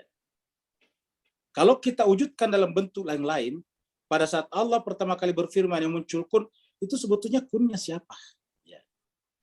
Kalau fayakunnya tadi kita sudah lihat seperti dikatakan Pandi tadi, mungkin wujud. Lalu siapa ini kunnya sebetulnya? Ya. Allah berfirman, laulaka ma khalaqtul aflak. Berarti kan harus ada kaknya dulu, baru ada aflak. Ya. Laulaka, kalau bukan karena dikau Muhammad, ma khalaqtul aflak, aku tidak ciptakan aflak. Berarti aflak semesta adalah ini yakun, fayakun. Berarti ini adalah sudah ada Muhammad di sana dulu. Laulaka, kalau bukan karena kamu aku tidak ciptakan ini. Kan berarti sudah duluan datang Muhammad daripada semesta. Coba kita analisa kata-kata itu. Laulaka ma khalaqtul aflak. Kalau bukan karena dikau, aku tidak ciptakan dalam semesta. Kan berarti Nabi sudah ada duluan. Berarti pada saat Allah, kenapa tidak muncul Allah di sini? Karena dia adalah rahasianya segala rahasia. Dia adalah ghaibul ghuyub, dia adalah sirrul asrar. Maka hanya yang muncul hanya kata-katanya saja, kun, kalimatnya saja. Maka yang pertama muncul adalah Ahmad, Nur Muhammad. Ahmad itu adalah Nur Muhammad. Jadi kalau Ahmad itu kata, kalau dikembalikan ke Muhammad namanya Nur Muhammad. Nur Muhammad adalah Ahmad. Ya. Begitu Allah berkata kun Nur Muhammad, maka memancar keluar di sini. Dari nun ke nun. Maka untuk kembali lagi ke sini harus melalui bi. Maka titik lagi. Bismillah. Ya. Coba kita lihat. Kun titik. Fa titik. Begitu kita balik lagi ke sana, gerak balik. Gerak dari ujung busur panah bawa ke atas, kita mulai daripada ba. Harus mulai dari ba. Titik lagi. Bi. Ismi. Bismillah. Jadi Allah wajibul wujud. Kemudian Ahmad, Nur Muhammad. Baru kemudian lahirlah aflak. Yang lain lagi. Terima kasih Ustaz. Saya nanya, Ustaz. Ya silakan. Silakan. Nah, Sonia, Ustaz. Silakan, Assalamualaikum, Pak. Ustaz. Ya silakan Pak, silakan. Ini Pak, Ustaz. Kalau tadi kan disebutkan saya menanyakan apa pada Allah itu ada hukum, masih ada hukum sebab akibat begitu, Ustaz. Soalnya kan disebutkan tadi kalau tidak karena engkau ya Muhammad tidak aku ciptakan alam semesta segala macam ini. Berarti artinya kan Allah ada sebab juga makanya ada akibat itu. Ya, Ustaz. Terima kasih. Baik. Jadi cuma geser bahagia. Jadi sebab akibat itu tidak selamanya harus berjalan di alam semesta Pak Aswandi. Ya, bahkan oleh para filosof diakui bahwa Tuhan itu disebut dengan sebab pertama, gitu Pak. Jadi para pemikir juga mengatakan bahwa Allah itu Tuhan itu adalah causa prima, prime cause. Ya, prime cause itu artinya penyebab pertama. Jadi alam semesta ini adalah akibat. Nah, kira-kira gitulah. Nah, yang Pak Swan ditanyakan tadi adalah di dalam akibat ini bekerja juga hukum sebab akibat. Ya, di dalam di dalam alam semesta ini, atau kalau tadi kita gunakan ini Pak ya, kalau kita gunakan ini tadi di dalam alam semesta di sini berlaku juga hukum sebab akibat. Ya. Nah, sebab akibat itu kan bergradasi, bertingkat-tingkat. Akibat, sebab. Sebab itu tadinya akibat, sebab. Nah, sebab terakhir di alam semesta di titik ini, gitu. Jadi sebab terakhirnya di sini. Nah, sebab yang ada di semesta ini adalah akibat juga. Ya, jadi saya gambarkan begini Pak Swandi. Ya. Ya, jadi ini kita gambar di sini nih. Nah, ini adalah akibat. Kita mulai dari sini dulu Pak, akibat ya. Ini akibat. Akibat, kita tulis saja akibat ya biar lebih gampang ya. Ini akibat ya. Ini akibat ini adalah muncul karena ada sebab. Ini sebabnya kita ganti warna ini. Ini sebab ya. Nah, jadi sebabnya ini melahirkan akibat di sini. Di alam semesta Pak Sandi, sebab ini juga tadinya akibat. Nih, tadinya juga akibat di sini. Dia tadinya juga adalah akibat di sini. Ini akibat. Akibat berubah menjadi sebab di sini, akibat di sini. Contohnya kita tadinya kan akibat anak. Setelah kita jadi orang tua menjadi sebab bagi anak kita, begitu Pak. Kita ini tadinya kan akibat dari orang tua kita. Jadi kita lahir karena akibat pernikahan ayah ibu kita. Ayah ibu kita itu sebab, kita akibat. Nah, sekarang setelah kita menikah kita jadi sebab juga, anak kita akibat, begitu. Seterusnya kayak gitu.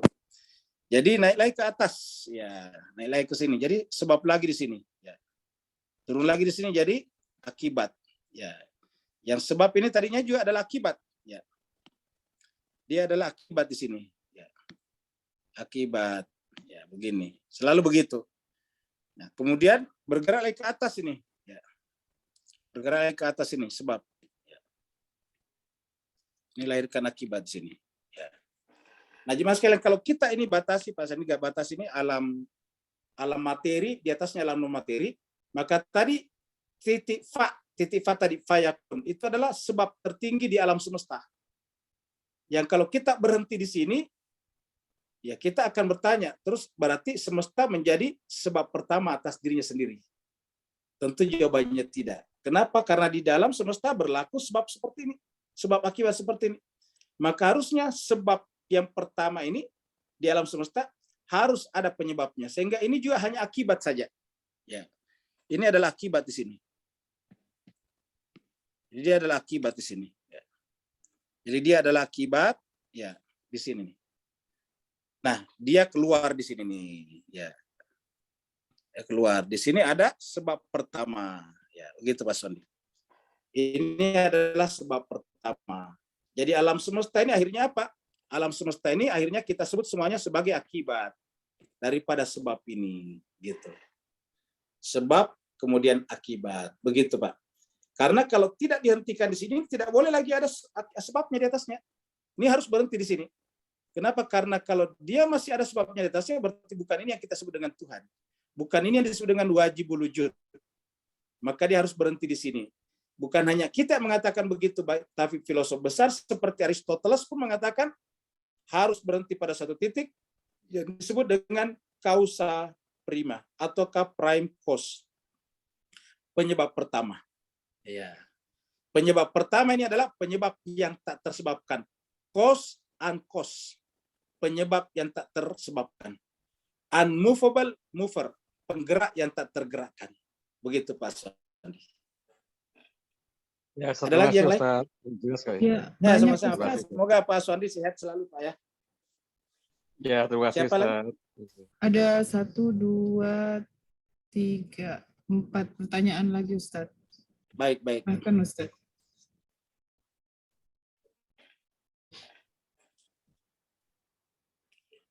Dari Khairul Said, ya.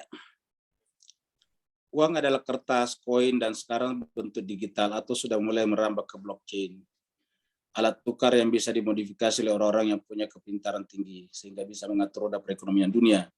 Dan efeknya juga bisa mempengaruhi sikap masyarakat. Cara perlakuan uang itu termasuk sebuah negara yang tergantung pada utang pada negara maju untuk menjalankan pembangunan negaranya, sehingga bunga diterapkan terus berjalan. Nah, apakah orang-orang pintar yang bisa memodifikasi alat tukar atau uang ini termasuk yang punya andil menjadi sebab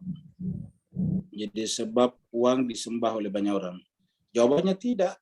Ya, bahkan kita berterima kasih kepadanya karena dengan adanya uang kita bisa dengan gampang bertukar nilai. Bayangkan kalau tidak ada mata uang. Kalau Hairul kerjanya beternak ayam dan ingin membeli televisi di kota, ya harganya televisi itu misalnya 10 juta, seharga satu ekor ayam 100.000, berarti Hairul harus membawa berapa ekor ayam ke kota ditukar dengan televisi. Ya. Itu baru yang ditukar dengan televisi. Belum lagi dengan yang dipakai bayar angkot, bayar mobil, bus. Ya harus bayarnya pakai ayam lagi. Ya. Begitu. Belum lagi nanti pulang dari beli televisi, pengen beli oleh-oleh buat anak istrinya di kampung. Coba beli lagi, tukar lagi pakai ayam. Ayam lagi. Akan repot kehidupan ini, Rol. Oleh sebab itulah, supaya kita tidak repot bawa ayam kemana-mana, bawa sapi kemana-mana, bawa ikan kemana-mana, bawa lemari bagi penjual lemari, penjual furniture kemana-mana, ya digantilah dengan alat tukar namanya Rol. Gitu. Jadi kita berterima kasih. Dulu alat tukarnya masih berat, emas. Bayangkan kalau kita mau pergi beli mobil. Harga mobil itu sekarang katakanlah 200 juta rupiah. 1 gram emas sekarang 800.000 rupiah misalnya. berapa kilogram itu uang kita bawa. Bayangkan kita bawa berkilogram emas di saku kita, tidak bisa jalan dulu jadinya, berat banget. Ya. Itu kalau emas sudah bagus. Maka emas juga diganti pakai uang kertas ya. Uang kertas juga masih berat. Bayangkan kalau kita ingin menyogok orang pakai miliaran rupiah, itu bayangkan itu. Ya. Kita berapa koper itu biasa ditangkap KPK, kan repot turun. Nah, supaya tidak repot-repot bawa uang berkoper-koper, ya pakai digital aja, angka-angka saja rule begitu. Jadi tidak ada hubungan antara pencipta uang itu dengan menyembah uang. Ya. Kalau pencipta uang itu punya andil dalam membuat kita menyembah uang, berarti Tuhan juga punya andil yang menyebabkan kita menyembah dunia karena Dia menciptakan dunia. Gitu loh. Ya. Terima kasih banyak Rul pertanyaannya. Semoga piara ayamnya berjalan lancar ya. Makan Nanti coto kalau bayar kasih panggil kita makan ayam dulu ya. makan coto bayar pakai emas, repot juga Ustaz. Allah. Sekarang pertanyaan berikutnya Bu Dokter. Dari Bu Erna Ustadz. Dari Bu Ema Sehudin ya. Mengajarkan doa dan salat memohon rezeki dalam berbagai buku termasuk Mafatihul Jinan. Bagaimana cara agar permohonan kita itu bukan termasuk menyembah uang? Ya, terus terang kalau di dalam Al-Quran itu tidak pernah ada meminta rezeki sebetulnya. Jadi sebetulnya doa-doa di dalam Ahlul Bait itu supaya kita ini yang tingkatannya masih di bawah daripada minta-minta ke dukun, lebih minta kepada Allah. Tapi sebetulnya meminta-minta uang itu termasuk derajat tingkat rendah sebetulnya, Bu Erna. Iya. Jadi kalau seperti dikatakan Bunda Zainab tadinya, hanya satu kalimatnya marah itu illa jamila. Iya. Kalau kita baca Al-Quran itu kan doa Al-Quran kan doa-doa orang saleh. Itu yang ada di dalam Al-Quran itu doa-doanya coba apa? Menyesali perbuatan kita. Rabbana zalamna anfusana wa illam. Dan saya kira seindah-indahnya doa-doa tetap lebih tinggal Quran, Bu ya. Kita sampaikan dengan segala hormat kita kepada para penyusun doa dan juga kepada para imam Ahlul Bait. Tapi kita harus sampaikan bahwa Al-Quran itu lebih tinggi dari segala-galanya. Ya. Tidak ada yang bisa mengatasi Al-Quran. Ya. Oleh sebab itulah di dalam Al-Quran itulah diajarkan doa-doa paling indah. Doanya para Rabbana zalamna anfusana wa illam taghfir lana wa tarhamna lanakunanna, ya Allah kami telah menzalimi diri kami.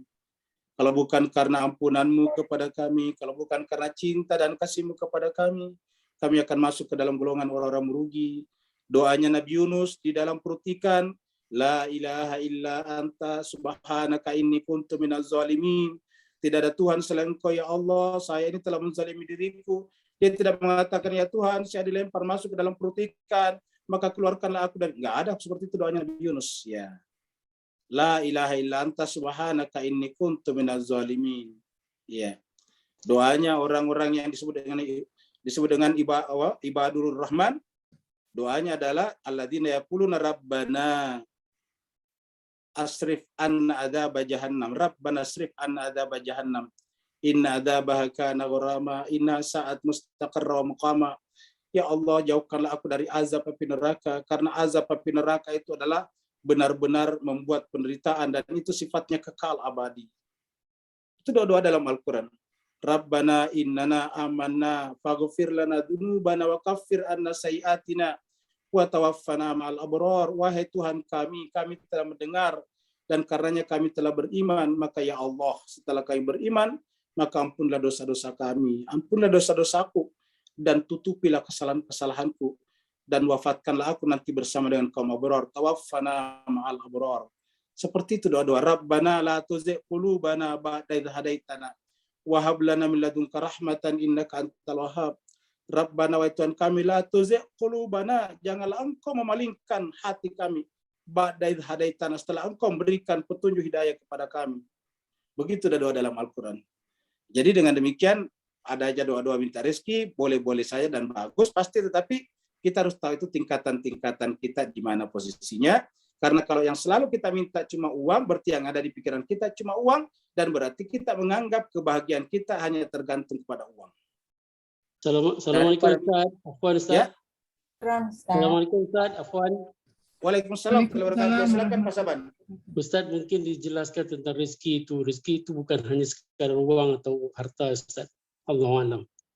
Baik, jadi memang rezeki ini sebetulnya bukan hanya uang, bahkan uang ini hanya akibat kesekian daripada rezeki yang paling penting.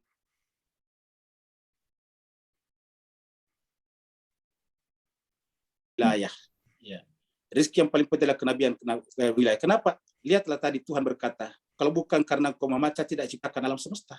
Berarti siapa rezeki yang paling tinggi kalau begitu? Berwilayah kepada Nabi dan keluarganya yang suci.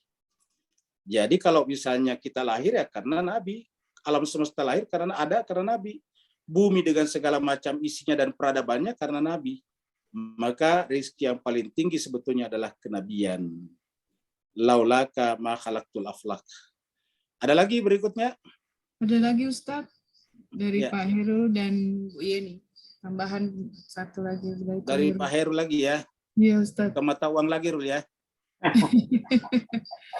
Surah Surat Yasin ini karena Yasin. menjelaskan kesulitan sehingga sering dibaca kaum muslim. Ataukah hanya berdasarkan anjuran dalam beberapa? Kalau itu memang ada hadisnya, jadi memang penting. Dan saya kira isinya juga menunjukkan penting kita baca karena kan semakin banyak pelajaran di dalamnya kan semakin bagus kalau dibaca berkali-kali. Kayak Al-Fatihah. Al-Fatihah dibaca berkali-kali karena pelajarannya itu sangat mendalam seperti itu. Kemudian Ibu Yeni, kalau direnungkan apakah titik itu adalah Ali yang menggambarkan sebagai penguasa alam semesta?